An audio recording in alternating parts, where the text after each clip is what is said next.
Porque os judeus pedem sinais e os gregos andam em busca de sabedoria.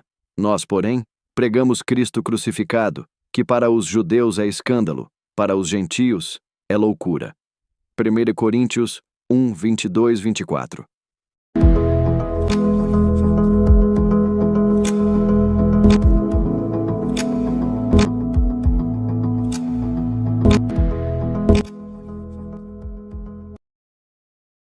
Duas palavras que parecem caminhar juntas e que juntas também perderam o seu significado. Hoje, quando falamos escândalo e loucura, parece que ninguém liga, e o que não falta são escândalos. Nossa perplexidade está limitada tão somente até o surgimento de outro escândalo. Esse é o prazo máximo admitido para que um escândalo permaneça na pauta do dia. Aquilo que nos tempos bíblicos marcava indelevelmente uma pessoa a ponto dela ser execrada, hoje é assunto das mesas de bar. A palavra não provoca indignação nem revolta, pois está mais próxima do inevitável, do corriqueiro e do cômico. O que dizer da palavra loucura, então? Diferentemente de antes, quando surgiam os primeiros sinais, já se abriam imediatamente as portas dos manicômios.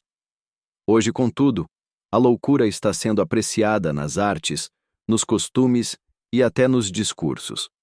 Nada que um olhar mais atento não faça cair as cortinas desse espetáculo. Imediatamente são identificadas como racionais e consequentes. Ações premeditadas e muito bem elaboradas. A loucura, como a promoção do escândalo, tem seus riscos previamente calculados e é uma estratégia muito bem traçada. Tudo concorrendo para que, no final, o resultado angarie audiência, prestígio, dinheiro e, por que não dizer, até alguns votos. Todos os meios podem ser aplicados desde que os fins sejam alcançados. Outra decorrência: ninguém produz um escândalo ou comete um ato de loucura sozinho. Por trás de cada escândalo e de cada loucura, existem profissionais que os elaboram, criam e aperfeiçoam. Outros que programam a sequência na qual serão apresentados. Então a pergunta é: por que o mundo não cria mais loucos ou não produz mais escândalos como antigamente?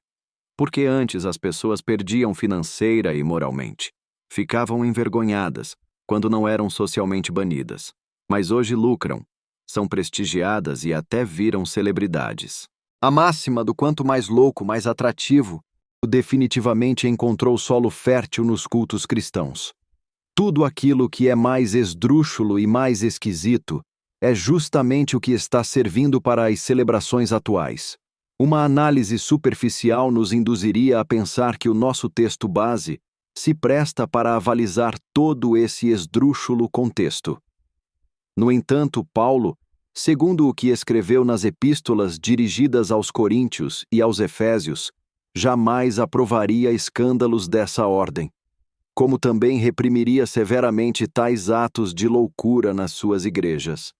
Muito embora a mensagem do Evangelho tenha sido apresentada de forma radicalmente inovadora, o método do qual se utiliza para alcançar as pessoas sempre foi a milenar arte da pregação. Aprove Deus salvar os que creem pela loucura da pregação. A mesma pregação que coloca filho contra pai e pai contra filho. A que separa medulas e juntas, a que faz de nós lixo do mundo e escória do universo. A pregação que enfatiza o maior escândalo de todos os tempos.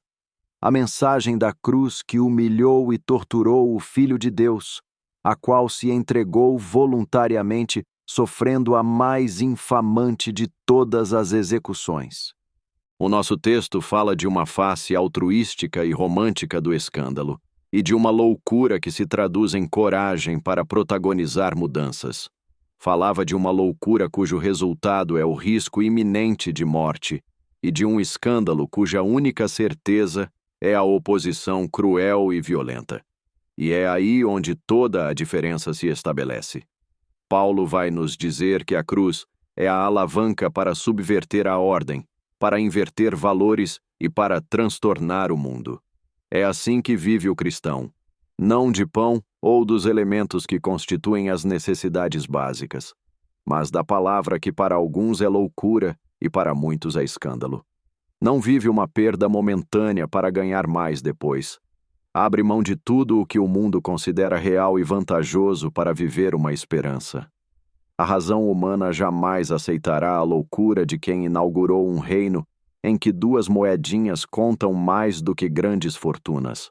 Jamais terão o privilégio de viver o escândalo de quem derrama totalmente um perfume caríssimo, quando apenas 2 gotas seriam suficientes. Não conseguem enxergar o reino que se estabeleceu pela graça, pela louca e escandalosa graça de Deus.